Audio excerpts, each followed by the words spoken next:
Hello guys, good afternoon. This is a continuation of our subject matter here at Special Crime Investigation with simulation of interview and interrogation.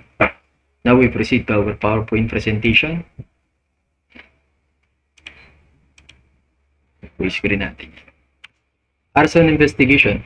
Like I said guys, arson investigation is one of the hardest thing or hardest kind of investigation in terms of our fundamental of investigation, especially in our subject matter, kaya tinawag siya special crime investigation.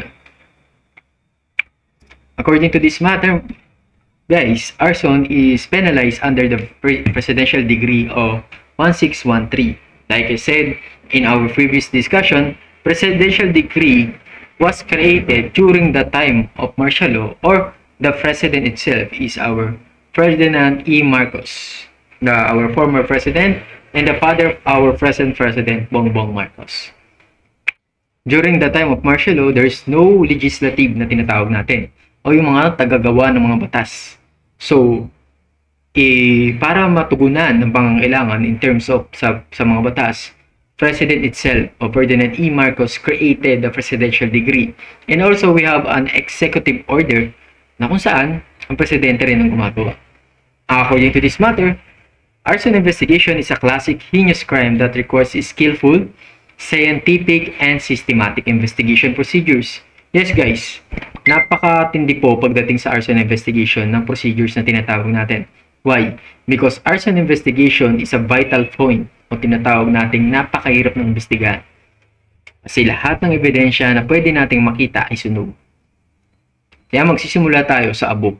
Pero yung abo na yun, that will be lead kung anong apoy o kung saan nagsimula yung apoy na tinatawag natin. Diba? Na-discuss natin yung 3 kinds of stages in terms of arson. The attempted, the frustrated, and the consummated. Now, we proceed to the arson investigation itself. Pag sinabi po natin, what the government agencies has the power to investigate all causes of fire. The BEP itself, or the one of Tri-Bureau of Department of Interior Local Government, Bureau of Fire Protection, has the power to investigate, all causes of fire, and if necessary, file the proper complaint with the city of the provincial prosecutor who has jurisdiction over the case. Diba? Pagdating sa balita guys, ang unang tinatanong ng mga reporter is our BFP. Why? Because they are the one that handled investigation in terms of fire investigation or arson investigation. What is the elements that needed in order to have an investigation? Number 1 is any person burning a structure, edifice, or building or dwelling. Siyempre, bago magsimula ang investigation, kailangan mayroong nasunog na isang structure or lugar. Number 2, the burning is intentional with intent to damage the property. All arson investigation have intentional. Merong mga motibo sa likod ng mga motibo nila. O sa likod ng agenda nila na tinatawag natin. Karaniwan kasi guys, kaya iniimbestiga na mabuti yan kasi may tinatawag tayong insurance. No? Pag nasunog ang isang building, lalo kapag na-insured, wala naman pakialam may may-ari niyan. Kasi babayaran sila ng insurance company.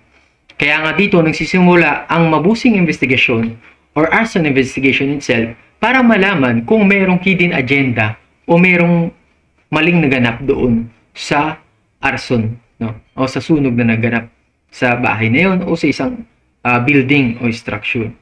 Lagi po natin tandaan, ang mga building po natin, insured po yan. Kapag nagkaroon ng sunog, walang pakialam yan sa totoo lang. Kasi ibabayaran sila ng kumpanya or the insurance company. But the insurance company conduct their own investigation also. No? Hindi lang BFP, but a private company like insurance company conducted a thorough investigation regarding the fire incident in the building happened. No? Hindi basta-basta ibibigay yan. Kailangan nakikipag-coordinate sila sa BFP so that the immediate tinatawag natin mabilisang investigasyon ay mapadali. Checklist for investigation causes of fire. The task and responsibility of the arson investigator are not only limited to conducting a exhaustive investigation and filing of complaints before the prosecutor's office, but also includes the appearance and giving of testimonies before the court of law during the legal proceeding. Ang ating investigator on case in fire or the BEP itself, they are the one that testify in terms of court testimony because they are considered as an expert witness in terms of legal matters or in terms of fire incident happened in the crime scene. Find out as much as possible about the fire before going to the scene and upon arrival. Obtain information from the rescue services, from the owners of the building, from people who were in it, and from neighbors and eyewitness. Pagdating po natin dun sa fire scene, o bago tayo dumating dun sa scene, make it sure na kapag-conduct na tayo ng information gathered. No? As investigator in fire, dapat meron na tayong idea kung ano yung nasunog na building, kung sino yung pwede nating kausapin, at kung sino yung mga possible witnesses in terms of fire incident happened. Number 2, if the fire is still burning or was recently extinguished, make notes of any observation on the way to the fire scene. Example of interesting observation are incoming vehicle and person near the fire scene. We are very observable in terms of fire scene investigation or causes of the fire. Lalong-lalo na guys, lagi natin tatandaan, take note every detail that you observe in the crime. No? Kasi ang mga suspect natin, pwedeng nandun lang sa paligid. Nagtatago lang yan, tuwan-tuwa yung pag nakakita ng sunog, that will be considered sa paranoia na masaya sila kapag nakikita nila yung sunog sa paligid nila, lalong-lalo na kapag sila mismo ang nagsunog sa area na yun. That will be considered as a sickness. Kasama po sa sickness yan ng human behavior natin. If the fire is still burning or was recently extinguished, take photographs, video film, and notes the time when different things happen. Kapag tayo isang investigador sa isang kaso, make it sure guys, all the evidence or all the crime scene that conclude in the crime scene will be photographed properly. And also, kung mas maganda kung na-videoan po natin so that we can have an storage or memory of the incident happen itself o sa fire na nangyari dun sa area. Kasi yan guys, that will be our reference in terms there have a follow-up investigation. Cordon of the fire scene or extend the existing cordon if necessary.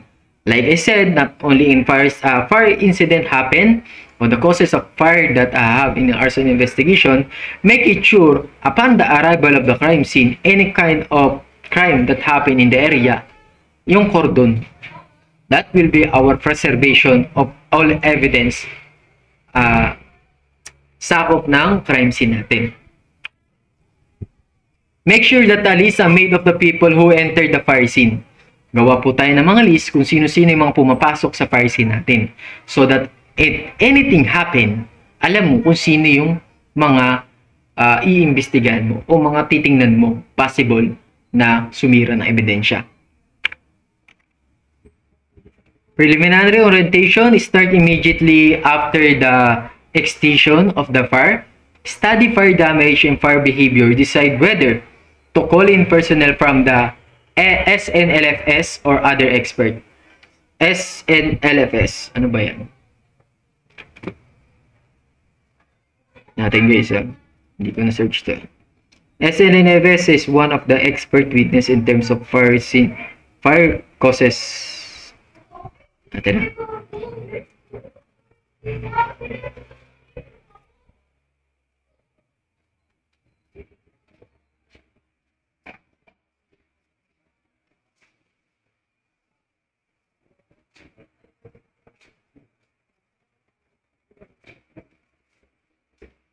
Balikan natin yan guys.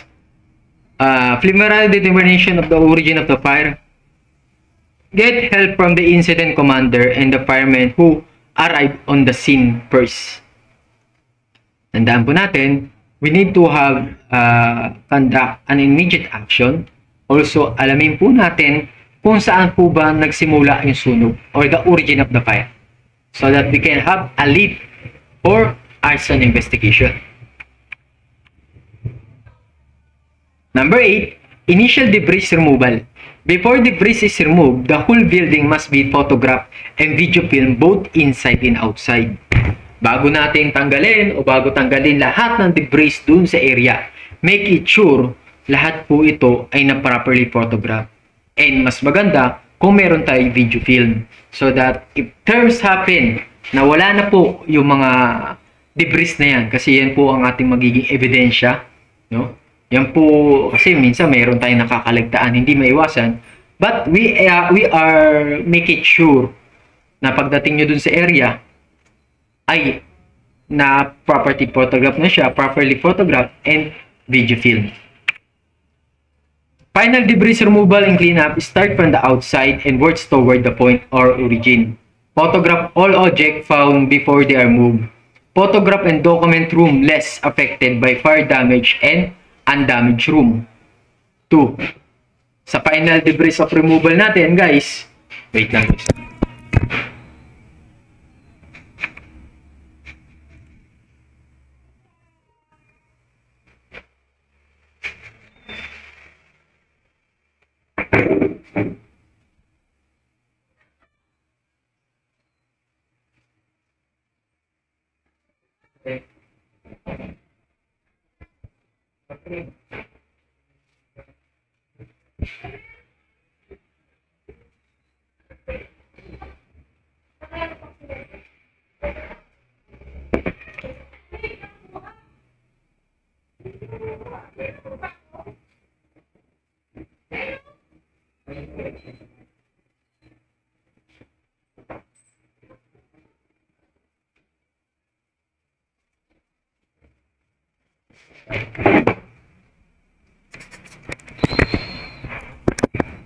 Sorry guys for the interruption. Now we proceed here. Ayan.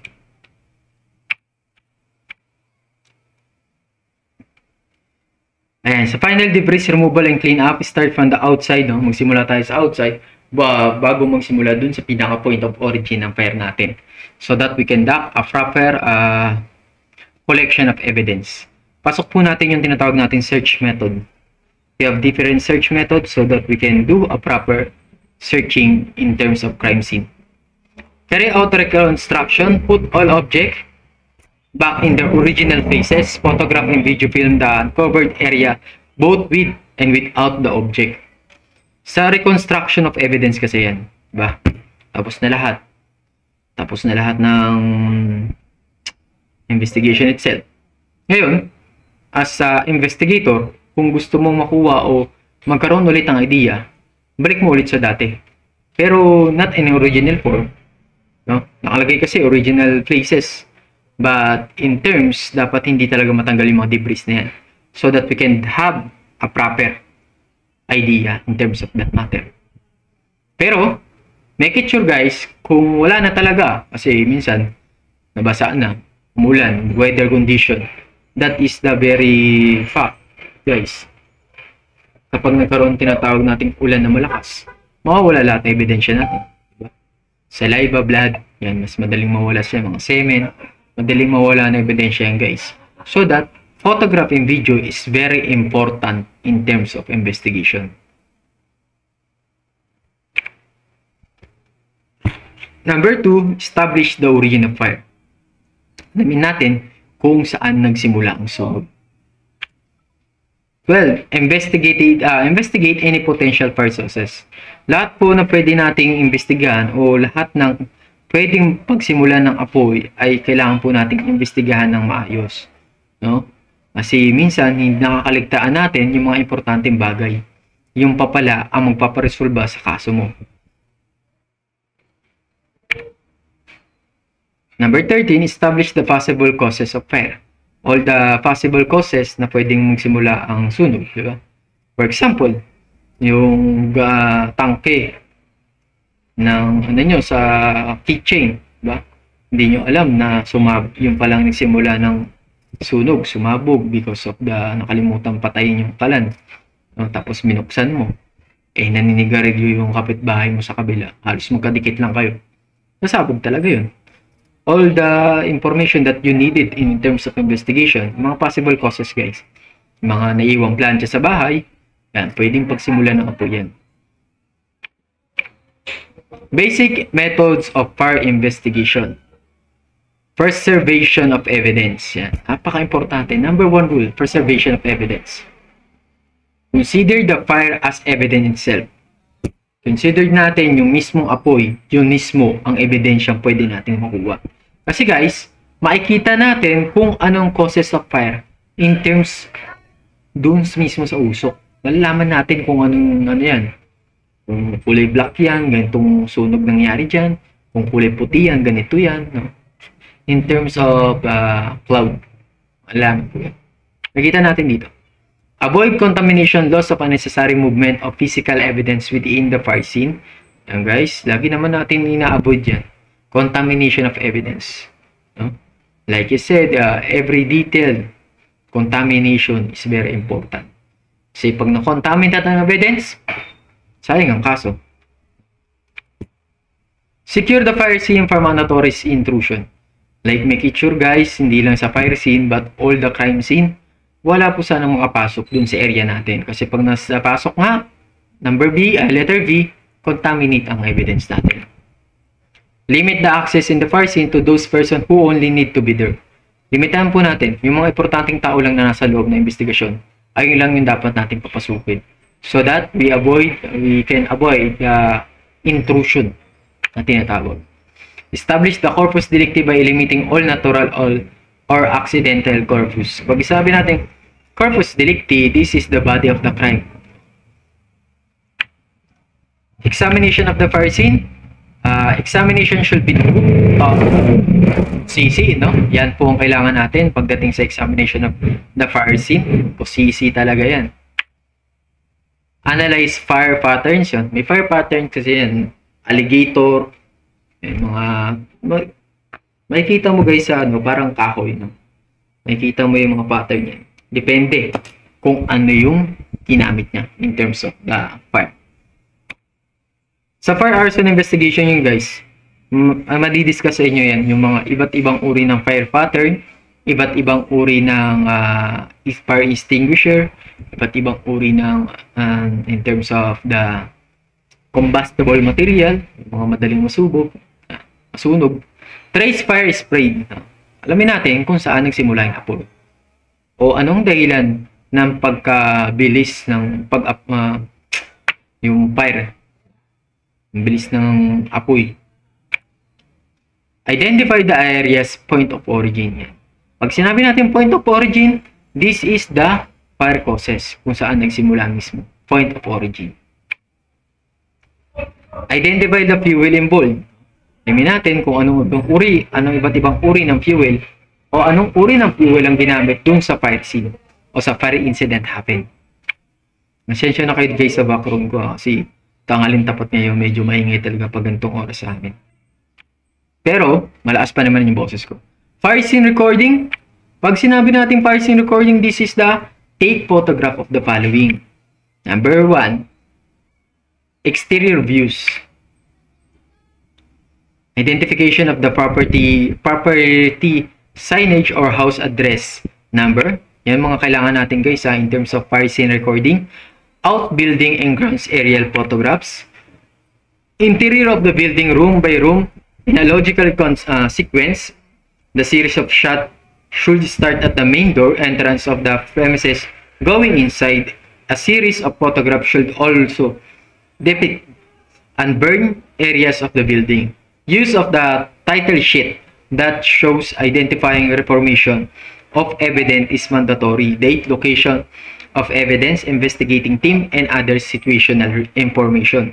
Fire scene recording is very important in terms of investigation because this is the point of start. This is guys, reference in our follow-up investigation. No? Alamin natin anong oras tumawag, kailan nagsimula ang sunog, saan nagsimula ang sunog, sinong nag-report, diba? kung sino yung nag-imbestiga, so that we can have a proper recording in fire scene. Evidence prior to removal in close-up and wide-angle shots. Kasi sa guys, sa arson investigation, photograph have big impact in terms of investigation sa photography natin. They are the one that conduct a shots or clear shots in terms of pattern of fire. Pa-importante ng photograph natin in terms of fire scene. Travel of fire or burn flame spread patterns. Label each canister of film used to prevent confusion or loss. Maintain photographic log photo record. Yan. Pa-importante ng photograph natin in terms of fire scene investigation. Label each canister of film used to prevent confusion or loss and maintain photograph log. Inulit lang. Fire scene sketch. Diba? Meron tayong sketch na tinatawag sa crime scene. This is also have a sketch in terms of fire scene sketch. A sketch is made to assist the investigator in presenting a clear picture of the involved building to the court. The details may be general approximation or precise measurements, supplemented by photographs, drawings, or damage pattern. Good documentation of a fireman can assist an investigator reanalyzing a fire scene in a previous unknown information becomes available. PNP 2010. According to PNP guys, fire investigation have a big help in terms of the investigator process or yung Philippine National Police na yung pumasok dito sa sunog na area. No? Tandaan nyo guys, according to this matter, fire scene sketch is a clear representation of evidence in terms of fire. Yan po ang ginagamit natin sa court natin para mas maayos yung pag-iimbestiga natin. Physical evidence examination and testing. Physical evidence should be thoroughly documented before removal. All evidence will be have a proper documentation, not only in fire but all the evidence, physical evidence, so that we can do check background ulit tayo. Kung meron tayong nakaligtaan, madali nating mahanap. Evidence must be collected, identified, and preserved and transported to the crime lab in the best possible condition. Every effort should be made to prevent contamination of materials secured as evidence. Containers for evidence may consist of thick self-sealing plastic bag or various size clean glass mason jars with rubber washers and screw tops, metal can with a clean mesh flesher of plastic lids, clean glass bottle with screw caps and cardboard of plastic vases or assorted size. Meron ba picture dito? Wait lang guys. Tingnan natin dito guys sa ating Google.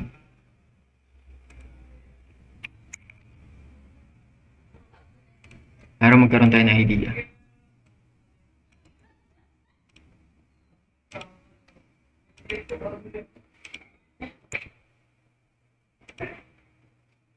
Yan guys, yan. Ginagamitan na sila ng microscopic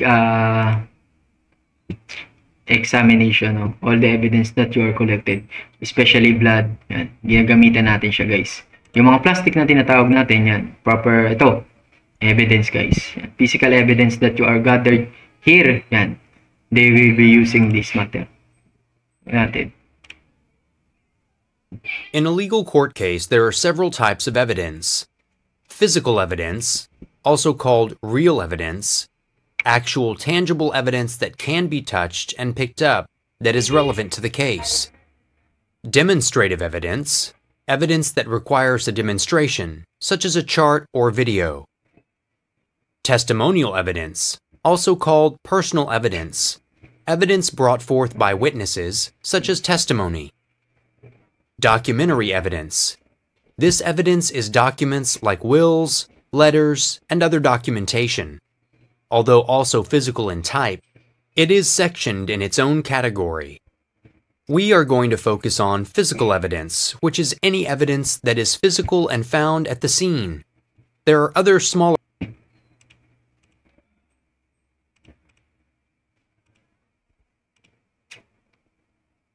Wait lang guys ha.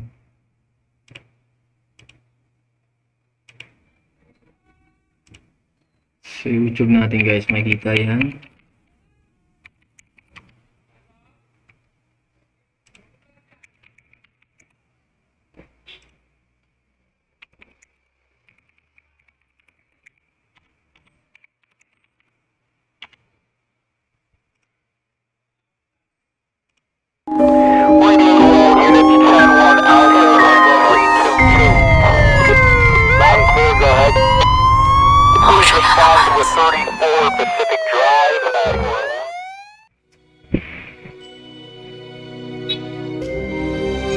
Hello everyone and welcome back to UForensics. Our last video was all about what is a crime scene and laws of forensic science which are mandatory to investigate a crime scene.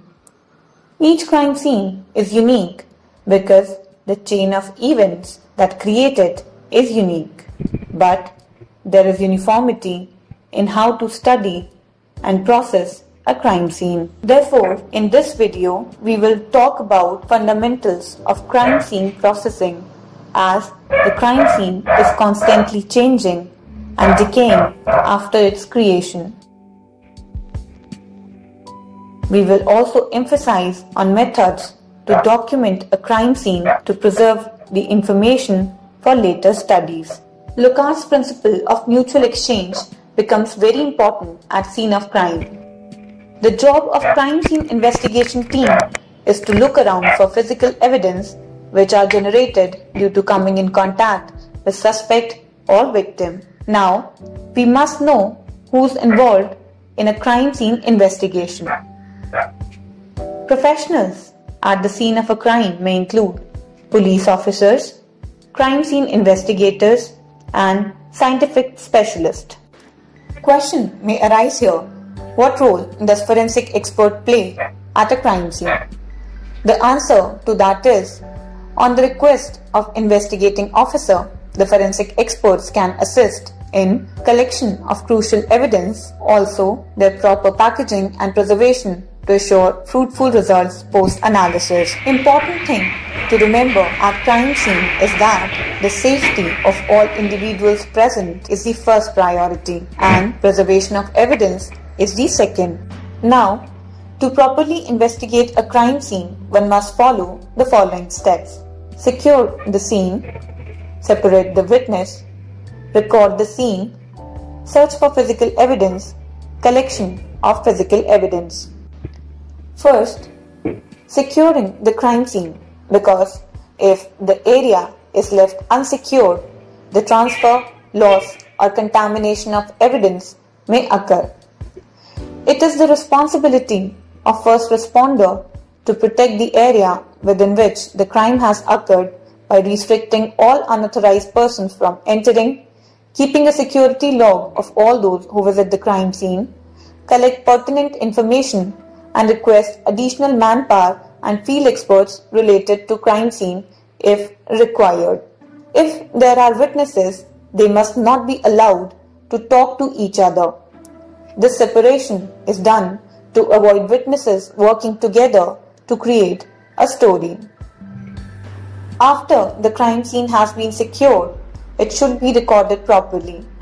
Photography and videography of overall area and close-up photos with and without a measuring ruler should be taken. A view of the crime scene should be taken from several different angles and distances. Several close-up photos of any evidence and bodies should be taken. Make an accurate rough sketch of crime scene, noting the position of body and any other evidence. All objects should be measured from 2 immovable landmarks. On the sketch, north should be labeled and a scale of distance should be provided. Any other object in the vicinity of crime scene should be included in the sketch. Later, a more accurate final copy of the crime scene should be made for possible presentation in the court. Notes taken at crime scene also play an important part in recording the crime scene. Search for physical evidence must be thorough and systematic so that no evidence is missed.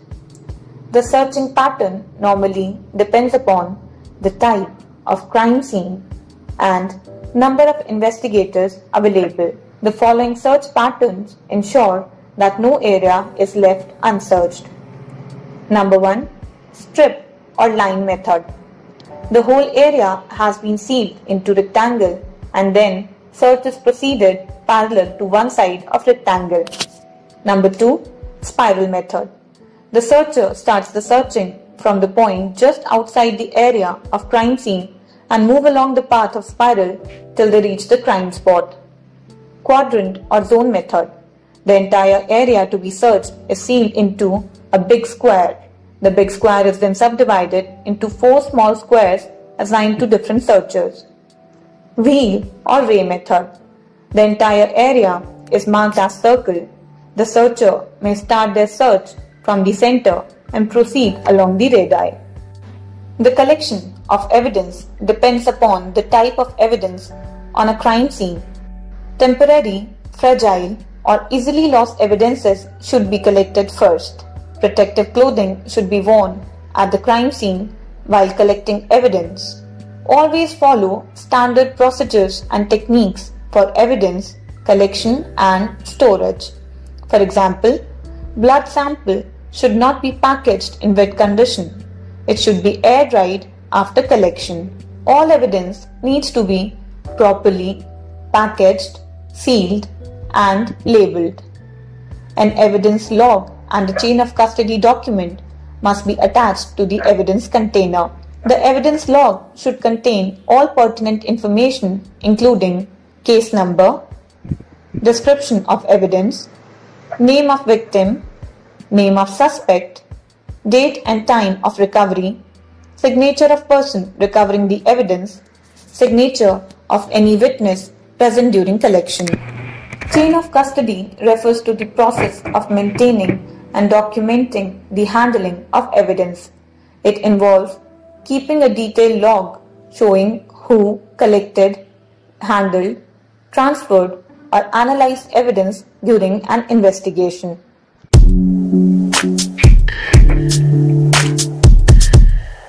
Guys, napakaganda ng presentation ni Madam regarding the fundamental of crime processing. No?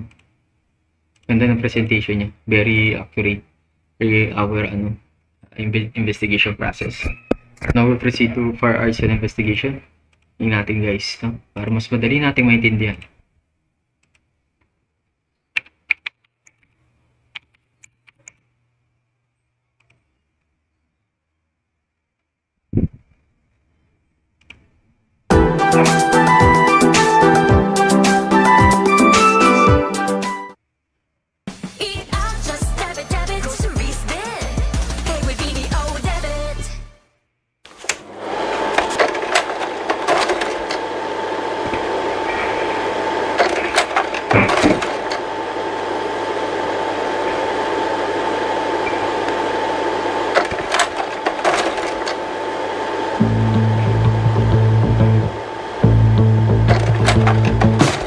Over the past 10 years, the UL Firefighter Safety Research Institute has been conducting research examining fire dynamics.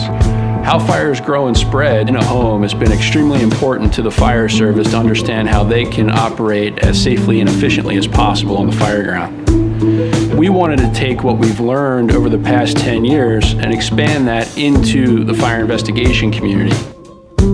Our project is using full-scale structures where we're going to change the ventilation by opening a door or opening a window and look at its impact on the burn pattern.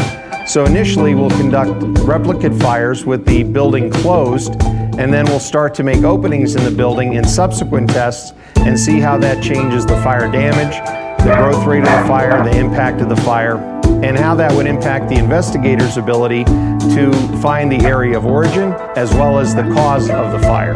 But our real focus is on the area of origin and how the patterns might lead the investigator to that end. So let's take a walk through the Colonial. So as we make entry, you'll notice these probes. These are bi-directional probes, and they'll get swung in front of the door when we're ready to test. They measure temperature as well as gas velocity, which means that we get not only the speed of the gas, but the direction it's going. So we can tell whether hot gases are exiting the building or fresh cool air is entering the building.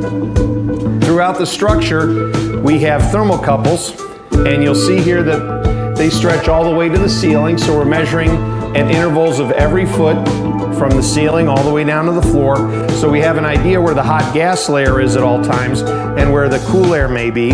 We're also monitoring for oxygen concentration, so here we have an oxygen intake at 4 feet above the floor and another at 4 inches above the floor. You'll notice that there are several taps in the wall, and those measure pressure. So they're intended to tell us where we have areas of high pressure and areas of low pressure. We have carpet, we have outlets that are energized. You can see the lamps are lit up. We have some other targets such as the phone on the table. We have a small battery-powered electric clock. The television is also energized. So again, we're looking for effects that investigators might see. How does it fail? How does it melt? How does it come apart? And then we'll understand the conditions that occurred. So that's the important part here, that we have the measurements to go along with the phenomena, the resulting phenomena that we're seeing, so that we can develop some cause and effect relationships.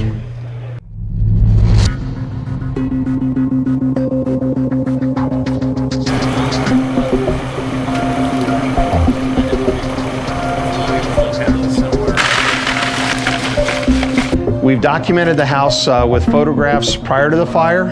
After the fire, we'll document it again. And then as we remove the furniture, we'll take photographs and document layers of the house, pull up the floor and document the subfloor as well.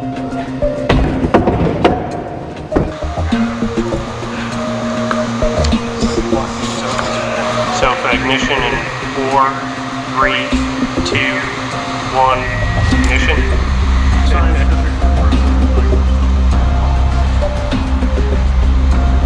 Passing 212 at the ceiling of the living room. And the back of the sofa, starting to see some drop down on the carpet behind it.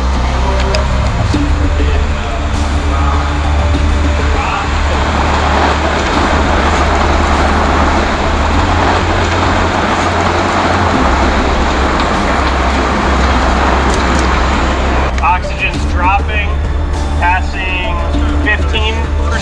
It's going to put itself out. Starting to see temperatures drop. Flames are disappearing. Oxygen's down to 9% in the upper layer. Temperatures are falling in the living room.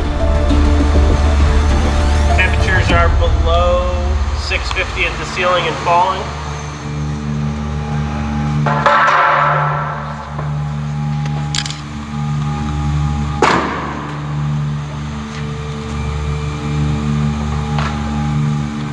So what we need to do now is start to remove the furniture carefully, start to dismantle the scene and document the scene with photographs as we pull the layers back, so we can look at, get a better view of the pattern on the wall and a better view of the pattern on the ceiling.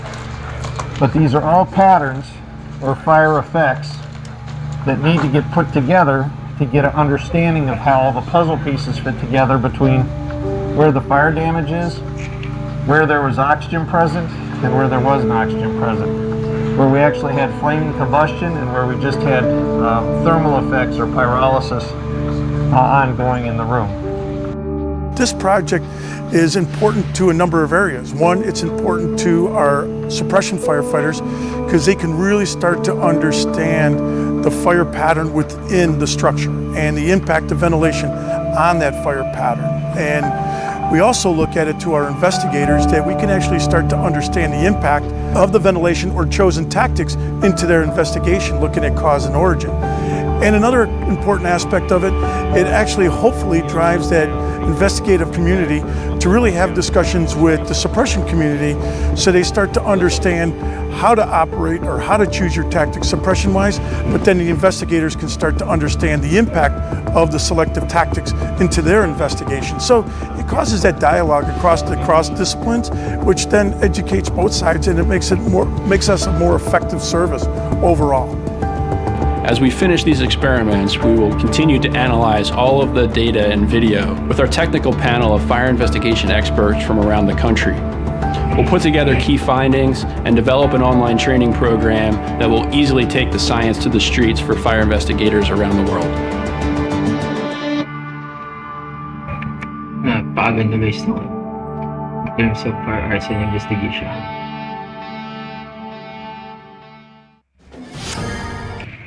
Sarap ng kain mo all day. Kaya lang, toxin buildup, DO. Crime scene investigation. Del Monte Fiber Enriched Nightly to help cleanse your tummy. It has added fiber that aids in digestion. Get into the Del Monte Fiber habit nightly. Good morning.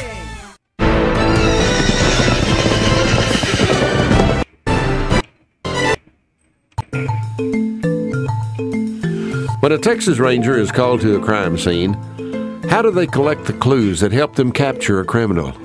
You'll see how science, math, and photography can help solve a murder mystery. When we're called to a crime scene, our objective is to collect and preserve the evidence so that it can be used in court at some point in time. We'll take a video camera and we'll videotape the entire scene. And what it does is it provides a permanent record for what we see when we walk in. And that is used in court to give the jury an idea of what the crime scene looked like as we approached it and first began our investigation. We take still photographs to completely and totally document the crime scene. But I always think in my mind, if something happens and we don't find whoever did this, if in 40 years, if an investigator picks up this file and they want to reopen this case, will they be able to look at my photographs and be able to step back in time and feel like they're in the room? So when I take photographs, I take a lot of photographs. I take pictures of items in that room that may be insignificant to me at the time, but in 40 years, someone else looking back on that may be very significant. After we did the videotaping and the photography, I used what's called alternate light source. Now this alternate light source puts out different waves of light, and light is measured in waves, and the different wavelengths create different colors. And the color that you saw me using today was blue, and the goggles that you saw me wearing were yellow. And when I combine these two colors together, it filters out certain wavelengths of light and allows me to see physical evidence that may be on the body or at the crime scene that I'm not able to see with the naked eye. We call this trace evidence. So the purpose of gathering physical evidence, and particularly trace evidence, is to be able to determine who may have been at this crime scene, which helps us determine who committed the crime.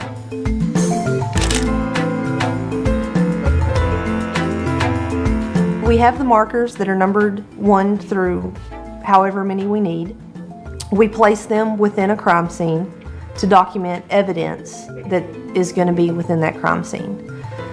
Placing the markers helps you to organize your evidence, so when you document it on paper, you can correspond a number with the item. There is a scale on the edge of each marker. You place the marker parallel with the item of evidence.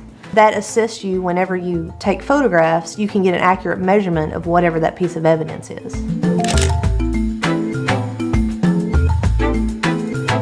We do a scale diagram of each crime scene. We would use tape measures, and we would run an x-axis and a y-axis. Your x-axis is going to be your baseline. Your y-axis is going to be how you measure your points off of your x-axis. You'll be able to tell distance between items of evidence and pieces of furniture in the room, doorways, windows. When we do our sketch, we'll know exactly how they fit and where they are in relation to other things that are in the room. A fingerprint is always something that we look for. And we always look in common areas such as doorknobs or locks, anywhere where anyone would have touched something to enter in or exit a room. We swab for DNA in areas that we normally look for fingerprints also. DNA is your biological fingerprint. Everyone's is different, except for if you have an identical twin, then that twin will have the same DNA as you. You can find DNA in saliva, you can find it in blood, you can find it from skin cells, from where anyone touched a surface. We swab the area in question, and then we put it back into a portion of the envelope, and then we secure it and seal it inside of another envelope. Once the crime lab gets them, they will remove them from the package in a sterile environment, and they will test them for DNA. And there's a possibility of 3 people coming up with DNA on one swab from a doorknob. But our crime lab has the technology to be able to separate those DNAs into separate individuals.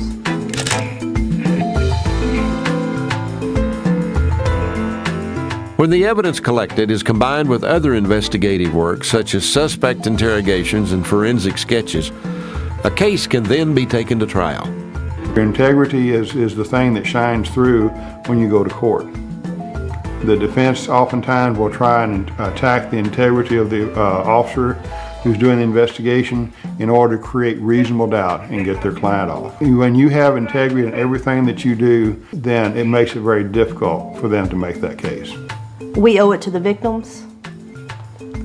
We owe it to society. We owe it to the people of the state of Texas to find the truth and to make sure whoever is responsible for whatever crime is prosecuted and convicted.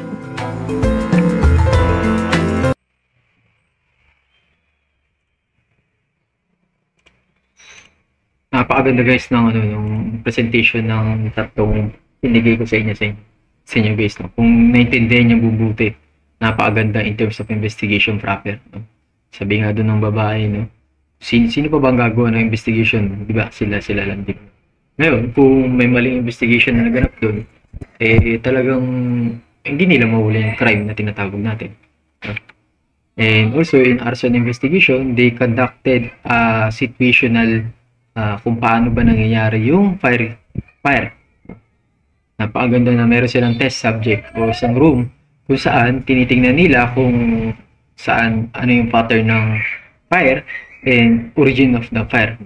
And also in the first video that I shared to you, the proper documentation and photograph and marking of evidence has been properly presented to you. Make sure guys na maganda guys na meron tayong idea, lalo na in terms of law enforcement agency, kung sila mismo yung papaliwanag ng mga subject matter nito. Napakaintindi po, lalo mas madaling maintindihan pag sila mismo ang paliwanag. Kaya we need the help of a video presentation also. And physical evidence examination and testing. Physical evidence should be thorough documented before removal, di ba? Bago nila ni-remove lahat ng evidence of physical evidence, they need a proper documentation. Evidence must be collected and identified, preserved, and transported to the crime lab. The last video that I presented to you, pinakita doon kung paano nila idalhin dun sa crime lab yung fingerprint or the blood or other evidence that trace to those suspect para magkaroon ng proper investigation. Maintain the security and integrity of physical evidence from the time of its initial recovery and collection to its subsequent examination. Wala po. Pag sinabi natin maintain the security and integrity of physical evidence from the time of initial recovery and collection to its subsequent examination and testing, make sure guys, lahat ng evidence na kinukuha natin, there's always a tinatawag na chain of custody. Safekeeping is very important.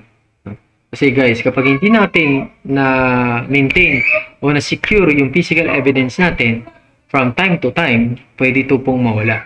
Like I said, dun sa video presentation guys, pinakita yung mga una dapat nating kinukuhang ebidensya, like footprint.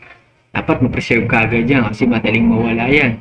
Like blood, saliva, and other evidence na madaling mawala. Yan ang unang pinipreserve guys, so that we can do a proper security or integrity of physical evidence. Letter D, evidence containing latent prints should be protected so as not to smug or destroy the prints, diba? Latent print, fingerprint. Pag nahawakan mo isang bagay, diba, magkakaroon ng kunyari dun sa pintuan, diba, nakita natin, gumamit siya ng smugging o yung parang brush. Yun yung nagpapakita guys ng trace evidence. Yung lalaki may hawak ng parang flash na kulay blue. Tapos yung salamin niya dilaw, di ba? Yung kasi ang nagpapakita o nagpapakita ng tracing evidence dun sa subject o sa area. A letter of instruction should be sent to the laboratory with the evidence describing the same and what the investigator expert the laboratory technician to recover via the various laboratory processes. All the evidence that we are gathered will be properly turned over to the proper authority or expert in terms of that matter. Fingerprint examination, ballistic examination, and other expert dun pagdating sa scientific examination. Sources of information. Pag sinabi nating source of information, preliminary interview with the owner occupants. This interview is conducted to ascertain the names of owner, occupant, insurance date, employee, etc. We need to identify, preliminary interview. Pag sinabi natin preliminary, pauna. Alamin natin kung sino yung may-ari ng bahay nito, sino yung may-ari ng building, kailan niya ito inupahan, mayroon siya ba ito ng insurance company, ganoon. Nothing shall be said or implied during this interview to indicate any suspicion about the person interviewed. Wag mo na masyado na, uy, ikaw ba yung ganito, ganyan. Meron po ba kayong motibo para sa pagsunod? Wag mo direct to the point. You need to have a sources of information.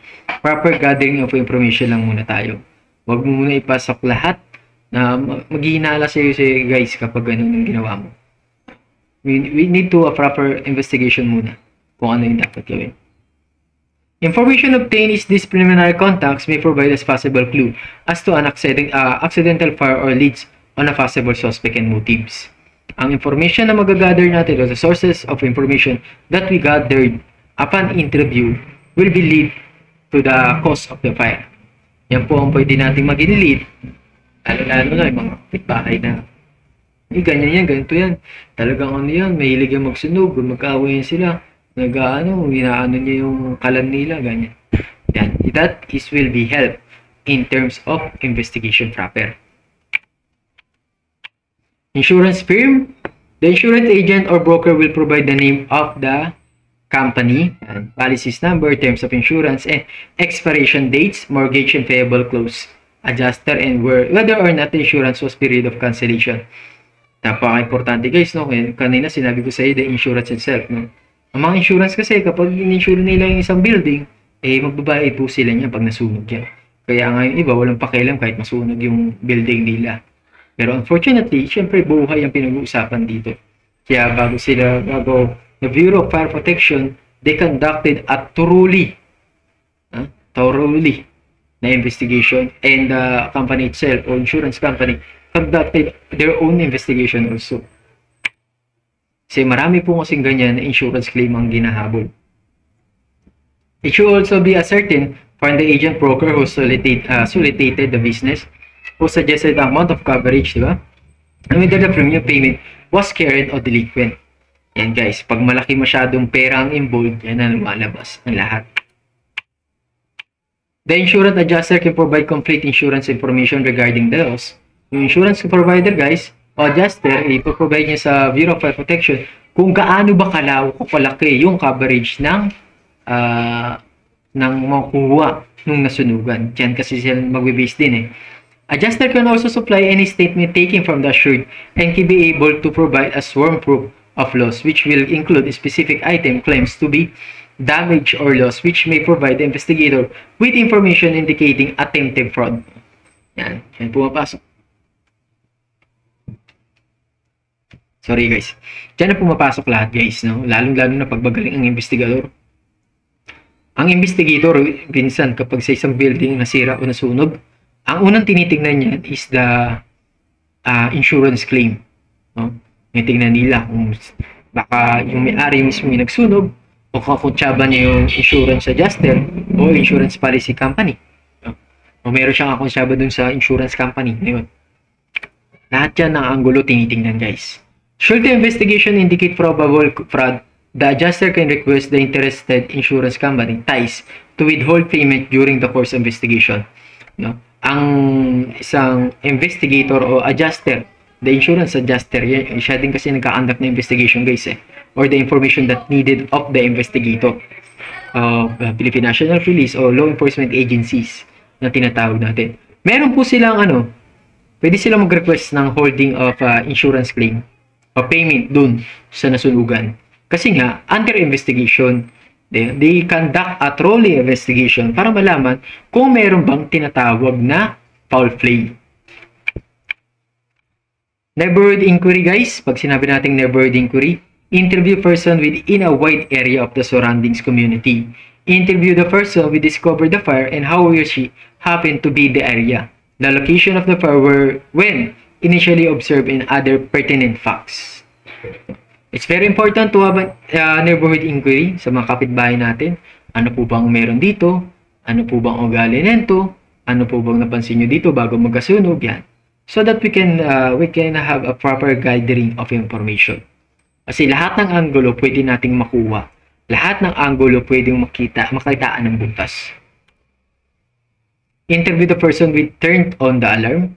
Interview po natin kung sino po yung unang nagsabi na may sunog sa area. Obtain observation from neighbors concerning the fire prior to, during, and after the fire. Diba? Doon sa mga previous fire incident here in the Philippines, no? Nakita na lamang ano daw nila, sabi nila sa report ng media, meron na nag-aaway kagabi pala na mag-asawa. Tapos kinaumagaan, nagkaroon na ng sunog. No? That will be a possible causes of fire also.